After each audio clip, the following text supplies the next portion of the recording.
Hi viewers, welcome to IVCCSEAP.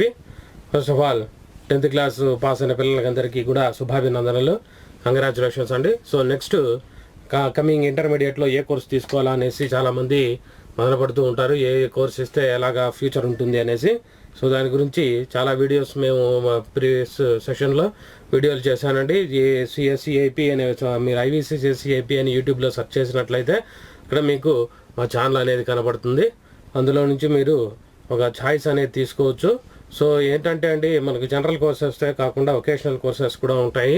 So vocational courses మీద కొద్దిగా awareness కల్పించడం అనేది మన ఈ ఛానల్ యొక్క ప్రధాన ఉద్దేశం, అవేర్నెస్. సో ఇది జాగ్రత్తగా ఉపయోగించుకుంటారని ఏమైనా సందేహాలు ఉన్నట్లయితే మనకు కామెంట్ రూపంలో తెలియజేసినట్లయితే వాటి గురించి వివరణ విశ్లేషణ ఇవ్వడం అనేది ఖచ్చితంగా జరుగుతుంది.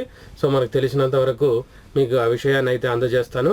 So first of all welcome to IVCCSEAP అండి. So this channel is belongs to intermediate vocational courses computer science engineering. So vocational కోర్సెస్లో ఏదైనా మీకు అనుమానం ఉన్నట్లయితే ఖచ్చితంగా మీరు ఈ యొక్క కలవచ్చండి. మనకు ఏదైనా సందేహం ఉన్నట్లయితే కమెంట్ రూపంలో తెలిపినట్లయితే మనము తెలియజేయడానికి అయితే ప్రయత్నం చేస్తాం. సో అదేవిధంగా మనకి ఈరోజు లైవ్ సెషన్ అనేది ఏర్పాటు చేశానండి. జస్ట్ ఇంటరాక్షన్ అవుదాము అనేసి మన సబ్స్క్రైబర్స్తోని.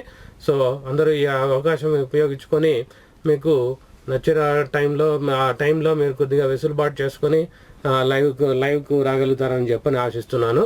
సో ముఖ్యంగా ఈ లైవ్ స్ట్రీమింగ్లో ఏంటంటే అండి, వొకేషనల్ కోర్సెస్ ఇంటర్మీడియట్లో ఏమున్నాయి, 10th తర్వాత ఎలాంటి మీకు జనరల్ కోర్సెస్తో పాటు వొకేషనల్ కోర్సెస్ తీసుకుంటే ఎలాంటి లాభాలు ఉంటాయి, నష్టాలు ఉంటాయి అనేది మన ఏదైనా డౌట్స్ సందేహాలు ఉన్నవాళ్ళు ఖచ్చితంగా అందులో పార్టిసిపేట్ చేయొచ్చు. అదేవిధంగా intermediate already vocational courses complete చేసి ఉంటారు సిఎస్సి, తర్వాత ఇంకా నెక్స్ట్ డిగ్రీలో ఏం చేయాలి అనే అనుమానాలు ఉన్న వాళ్ళు కూడా ఖచ్చితంగా ఈ యొక్క లైవ్ స్ట్రీమింగ్లో పాల్గొంటారని చెప్పని ఆశిస్తున్నాను.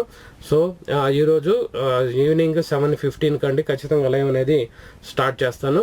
సో ఆ లైవ్ స్ట్రీమింగ్లో మీరు 1 అవర్ పాటు ఏమైనా డౌట్స్ అవి ఉన్నవి క్లారిఫై చేసుకోవచ్చు.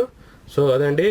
తర్వాత ఎక్కువ మంది పోలింగ్ అంటే జనరల్ టెక్స్ట్ పోలింగ్లో అడిగినప్పుడు జావా లేదంటే సి లాంగ్వేజ్ చెప్పండి అని చెప్పని అడిగారు. సో జావా ఎక్కువ మంది అడిగారు కాబట్టి ప్లస్ నెక్స్ట్ ఇయర్లో ఫస్ట్ ఇయర్ అయిపోయి సెకండ్ ఇయర్ సిఎస్సికి వస్తున్న పిల్లలకి కూడా ఈ యొక్క సబ్జెక్ట్ ఉపయోగపడుతుందని జావా మీద లెసన్స్ లాగా ఒక ఇంట్రడక్షన్, తర్వాత కొన్ని ఇంపార్టెంట్ మ్యాటర్స్ ఈ జావా గురించి, ఈ జావా ప్రోగ్రామింగ్ లాంగ్వేజ్ గురించి మన నెక్స్ట్ అప్కమింగ్ వీడియోస్ అన్నీ ఉంటాయండి. మధ్యలో ఈ యొక్క వొకేషనల్ కోర్సెస్ గురించి ఏమైనా డౌట్స్ ఉన్నవి కూడా క్లారిఫై చేసుకుంటూ ముందుకు వెళ్దాం. సో అదండి టుడేస్ టాపిక్. సో లైవ్ అనేది ఈరోజు 7:15 PM కండి నైట్ మనం స్టార్ట్ చేయబోతున్నాం. సో ఎవరైతే మీకు ఇంట్రెస్ట్ ఉన్న వాళ్ళు ఖచ్చితంగా ఈ యొక్క లింక్లో జాయిన్ అవుతారని చెప్పని ఆశిస్తున్నాను. సో నోటిఫికేషన్ రూపంలో వచ్చి ఉంటుంది, ఖచ్చితంగా మీరు ఇందులో జాయిన్ అవ్వచ్చు. సో అందులో తర్వాత లేటెస్ట్గా కామెంట్ చేశారు. సో అదేంటంటే ఐఐటికి ఎలిజిబిలిటీ ఉందా అని. 100% ఎలిజిబిలిటీ ఉంది. సో మనకి ఎంసెట్ లాగానే అది కూడా అప్లై చేసుకోవాలి. అప్లై చేసుకున్న తర్వాత మనకు 2,50,000 అరౌండ్ ద ఇండియా మన కంట్రీ వైడ్ యొక్క సీట్స్ అనేటివి అవైలబిలిటీలో ఉన్నాయి. సో మనకు లేటెస్ట్గా తిరుపతి నియర్ మేమున్న ఏరియాకి తిరుపతి దగ్గరండి. సో తిరుపతిలో కూడా కొత్తగా స్థాపించడం జరిగింది ఐఐటి అనేది. సో ఐఐటిలో మీరు చదవడానికైతే వొకేషనల్ పిల్లలు ఇంజనీరింగ్ స్ట్రీమ్లో చదివిన పిల్లలు అందరూ ఎలిజిబుల్ అండి. సో వాళ్ళందరూ కూడా ఐఐటి ఎంసెట్ లాగానే అప్లై చేసుకుని రాయొచ్చు. సో అది నోటిఫికేషన్ వచ్చినప్పుడు మీరు గమనించుకొని ఆ యొక్క నోటిఫికేషన్ ప్రకారము అప్లై చేసి ఆ యొక్క వివరాలని మీరు పొందుతారని చెప్పని నేను అనుకుంటున్నాను.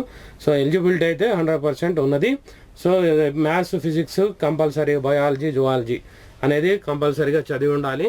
సో బ్రిడ్జ్ కోర్స్ ఎవరైతే కంప్లీట్ చేసి ఉంటారో సక్సెస్ఫుల్గా వాళ్ళందరూ కూడా ఐఐటి రాయడానికి అయితే 100% ఎలిజిబిలిటీ ఉంది.